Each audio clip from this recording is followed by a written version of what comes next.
Meus queridos, minhas queridas, este é o programa Conversando Água.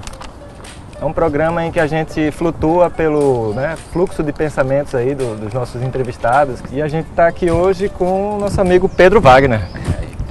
Pedro Wagner nasceu em 82, né? É um cara que tem hoje 33 anos e foi jubilado no curso de artes cênicas.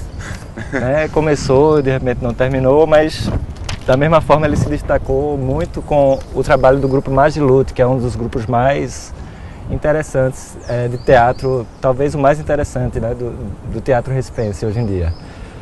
E a partir disso ele também tem feito outros trabalhos, começando a fazer também um diálogo com o cinema e às vezes também com performances, né? Então a gente vai passar a palavra aqui para Pedro Wagner. Tudo bom, Giovana? É Tudo um prazer ótimo. imenso aqui estar com vocês. É isso, assim. Não sei o que dizer para começar, mas eu acho incrível que estejamos aqui, assim, que estejamos nesse lugar, ocupando esse lugar, estabelecendo essa conversa líquida, fluida. Contra a ignorância, o terror, a falta de educação, a propaganda de promessas, o conforto moral, a ordem acima do progresso, a fome, a falta de dentes, a falta de amores, o obscurantismo, nós fazemos teatro. Eu digo muito que eu fui criado como batata, assim, eu e meus irmãos. A gente foi criado muito livre, sem muita orientação, talvez. Isso, a princípio, parece algo danoso, mas foi muito libertário. Essa coisa da arte, ou de qualquer ligação com arte, eu às vezes fico tentando entender como que você entrou. Eu lembro que eu tenho uma tia muito querida. Ela sempre foi muito sensível, muito delicada, a tia Silvana. E eu acho que ela foi meio a pessoa responsável por eu começar a me interessar por esse lugar. Porque meus pais eram muito ocupados com demanda. Eu fui muito de ler, muito de matar a aula pra estar na biblioteca. Eu sempre fui essa pessoa. Eu descobri Nelson. E eu descobri Vestido de Noiva do Nelson. Foi a primeira peça que eu li, eu devia ter uns 14 anos. E eu enlouqueci quando eu li. Eu nunca tinha lido uma estrutura de dramaturgia, nada desse tipo. Quando eu vou pra Garanhuns, que aí eu descubro que na escola, no Colégio Diocesano de Garanhuns, que tinha um grupo de teatro, eu ia estudar à noite, porque eu queria trabalhar e tal. Mas eu descobri que os ensaios eram à noite, então eu não podia trabalhar, então eu me matriculei de manhã mesmo, pra poder fazer o teatro. Comecei fazendo dança. Na verdade, eu sou um dançarino frustrado. Se de fato eu tivesse seguido, de fato, o que eu queria era dança, mas eu não tenho a dinâmica, nem a disciplina. Fazemos teatro para dar sentido às potencialidades, para ocupar o tempo, para desatolar o coração, para provocar instintos, para fertilizar razões, por uns trocados, por uma boa bisca, porque é fundamental e porque é inútil. Vocês sabem o nome do Magilute, o que significa, né? Não. Mad Marcelo, Gide Giordano, Lúdio Lucas e Tide Thiago. Todo mundo no Magilute, metade se formou, metade jubilou. O Magilute começa a construir um público de uma galera que não vai ao teatro. Eu entro para substituir o Marcelo numa circulação em 2009. Era só isso. E aí o Magilute já ia começar uma próxima montagem, eles me chamaram para essa próxima montagem. E Marcelo acaba saindo do grupo, junto com outras pessoas que depois foram saindo, as meninas, porque era na época que o grupo tinha menina. Essa coisa do Magilute não ter atriz, eu acho que tem. Sou eu. Ah, tá. E o Erivaldo, ele tem duas atrizes. Assim. Porque a atriz não tá ligada ao gênero. Basta ser ator na vida. Eu digo pros meninos, basta ser ator não, basta ser masculino na vida, assim. No palco eu sou atriz, então pronto, no palco eu sou atriz. De não termos mulheres não é porque aconteceu e é porque tem sido.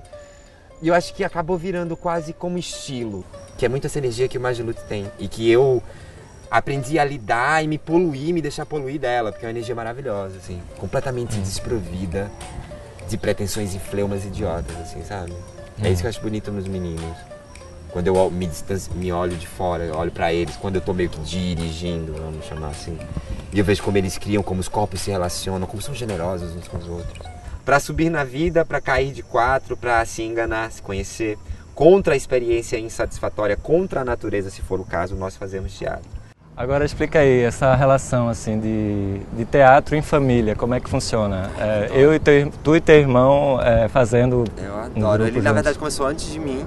A gente começou junto, ele até um pouco antes de mim. E eu lembro que a gente trabalhava junto, eu lembro que eu trabalhava ele em casa, eu lembro de uma estreia de uma peça chamada A Estranha Fórmula do Dr. Ruga. E era um festival competitivo em Garanhuns, que era uma mostra que selecionava para o Festival de Inverno. Que era tudo que a gente em Garanhuns poderia conseguir, era uma vaga para o Festival de Inverno. A gente foi indicado a melhor ator e ele ganhou. E ele era muito menor que eu, assim, e eu lembro dele constrangido, como quem diz, não era pra ser tu. Era muito bonitinho, assim, a relação da gente é muito No Viúva, por exemplo, que é um espetáculo que a gente faz no Magilute, eu adoro, tem uma cena que eu faço a tia dele, ele faz a Ivonete, eu faço a tia dele. É a cena que eu mais gosto de fazer. Essa história do Magilute é uma coisa que me chama a atenção. Você falou, inclusive, que a nova peça surgiu da inspiração de um cineasta grego. Me parece que tem uma presença muito forte do pop, assim. Parece que é um grupo que sabe ter uma conexão mais forte com a coisa pop, com a coisa que está acontecendo, assim, no sentido de que não fica muito preso ao que seria a tradição do teatro. Está super na trajetória do Magilute como um todo. Não é pensado, é só a coerência do que somos, eu acho, assim. Não é nem de tentar colocar a tradição no agora, como é que é de como a gente consegue fazer, e somos esses corpos do agora. Uma coisa que chamou a atenção, assim, no ano, assim, vocês não terem, de forma alguma, facilitado a nossa compreensão. Assim, nesse sentido, né? Vocês, de repente, usam algumas referências, mas de uma forma completamente anárquica. Elas estão todas assim no cartaz, né? Foi quando a gente viu, que a gente olhou e fez, gente, esse trabalho tem 30 milhões de referências, é muita referência, assim. A gente vamos dizer isso, porque isso ajuda nas possíveis conexões. Pra mim é uma peça de conexões possíveis. Não acho que é uma peça que quando você não tem referência, algumas pessoas dizem, mas se Neguinho não tem referência nenhuma, ele não consegue se relacionar. Acho que não. Acho que vai pra um lugar da presença possível e ali tem as conexões. Isso quem diz isso pra mim é subestimar quem tá ali vendo, quem tá ali jogando junto. Não, eu achei a peça incrível, assim. Acho que você se relaciona, não é? No lugar que você pode. E você anula. E também você joga fora. E tem 3 coisas acontecendo e eu vou ter que escolher. Sim. Porque eu não vou dizer pra você, olha pra cá, como geralmente se faz na maioria das coisas. Não, tá ali. Olha pra onde tu quiser. Escuta o que tu quiser. Eita, não vai dar pra escutar nada. Sabe assim? E aí? Como se você estivesse vendo algo que estivesse num momento que geralmente o público não está, que é esse momento de criação. E aí por isso que a gente se coloca nesse lugar tão frouxo, tão sem amarras, da marcação, do saber qual é a cena que vem depois da outra, do saber se a cena vai entrar inteira, do será que existe espaço para eu inventar algo aqui completamente original? E é incrível quando isso acontece. Ainda tem sido raro, mas é bem celebrado quando a gente vê alguém fazendo algo que até então não foi tentado nem no ensaio, nem enquanto jogo. É nesse lugar que a gente chegou no ano. Quando a gente percebeu isso, a gente chegou naquela estética, digamos, naquela organização desorganizada, sem muita amarra, contraditória pra caralho, fazendo umas coisas que a gente não domina, mas fazendo, sem dominar. Isso é uma dança de corpos que não dançam, que não tem técnica pra dançar. Como é que esses corpos podem dançar? Fazemos teatro para não nos tornarmos ainda pior do que somos, para julgar publicamente os grandes massacres do espírito, para viabilizar a esperança humana, essa serpente. Adoro isso. Nós fazemos teatro de manhã, de tarde e de noite. Nós somos uma convivência de emoções 24 horas distribuindo máscaras e raízes. Eu acho que, independente de onde você está, as crises estão e a maneira como a gente vive a crise de tudo que construímos, da incoerência de tudo que construímos, ela está culminando agora. Nesse momento onde a gente percebe todas as idiosincrasias mesmo. Olha aí que maravilha. Onde você percebe todas as idiosincrasias, a gente sabe de tudo, mas a gente não sabe muito o que fazer. E nisso a gente vai indo. A gente está num momento que a gente está reproduzindo umas coisas e querendo umas coisas enquanto sociedade, que é visível que é de gente que não tem memória. Ou que talvez nunca foi dada essa memória, porque a gente vive isso ainda. O esconder a memória. Você, né, tipo, em relação ao grupo... Você, né? Então deixa eu começar de novo, né?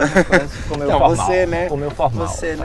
Tá careta. Tipo, a gente chamou pra conversar também porque, né, a gente só tem um barquinho meio pequenininho, assim, não ia caber o grupo inteiro.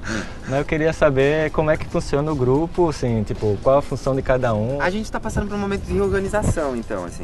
O que eu posso dizer para elucidar, no final das contas, é que a gente é um grupo de artistas, são 6 artistas. No final das contas, o trabalho sempre termina no lugar do ator. Independente da função que a gente estiver ocupando no momento, é sempre o lugar do ator. Até porque a gente tem uma organização quase de trabalho formal, que a gente está repensando e querendo se reorganizar. Mas por muito tempo a gente se organiza com salário mensal, com plano de saúde, com tarará, com todas essas coisas. Peraí, deixa eu entender. O que é que tu... Eu me perdi também. Não, o que é que tu quis dizer especificamente com essa coisa de salário, plano de saúde? É só uma metáfora. É porque assim, no sentido de que eu acho que essa organização de trabalhar 8 horas ao dia, a princípio a gente teve por muito tempo essa dinâmica quase, assim, não tinha que trabalhar, mas a gente tinha que dar expediente, assim. Porém, o meu trabalho, ele não acontece quando eu estou em expediente, ele acontece na vida. É danoso que as pessoas fiquem presas trabalhando 8 horas, é danoso. É danoso que a sociedade da gente se organize dessa maneira. Que o capitalismo democrático precise que de tal hora a tal hora as pessoas vão estar e depois elas são exprimidas para voltarem para casa e depois mais ainda no tempo que chega e depois está dormindo. Não sobra nada. Não sobra absolutamente nada. É cruel pra caralho. E a gente não tem por que reproduzir isso. Você vai tentando fazer as curvas internamente, sabe? Ou na própria obra. Porque aí no final das contas a obra, ela tem que ser alguma coisa, tem que dizer alguma coisa, assim. Mesmo que ela desminta toda a tua postura de vida. Que ela revele o quão medíocre você é na vida, mas lá ela tem que ser, sabe? Angustia pensar isso, mas faz parte. Não tem como você ser artista. Arte e gestão não se separam, gestão e criação não se separam. A gente tá criando, a gente tá pensando na demanda de cenário. Tem um cenário ideal, mas ele vai pesar muito. Mas os atores também não vão conseguir carregar, porque a gente monta, a gente não viaja com a equipe, a gente viaja só uma de luta, a gente monta as peças. Nós fazemos teatro de tudo o tempo todo, porque acreditamos que a vida pode ser tão expressiva quanto a obra e que devemos ter a chance de concebê-la e forni-la artisticamente, porque estamos acordados, porque sonhamos os nossos pesadelos. É lindo. Nós fazemos teatro apesar daqueles que, por um motivo que só pode ser estúpido, estejam contra o teatro. Aliás, o que pode ser contra algo tão a favor? Eu acho que ainda é uma relação meio conflitante, assim, do teatro pernambucano com o cinema pernambucano. Assim. Tu estás agora começando a se envolver um pouquinho com o cinema.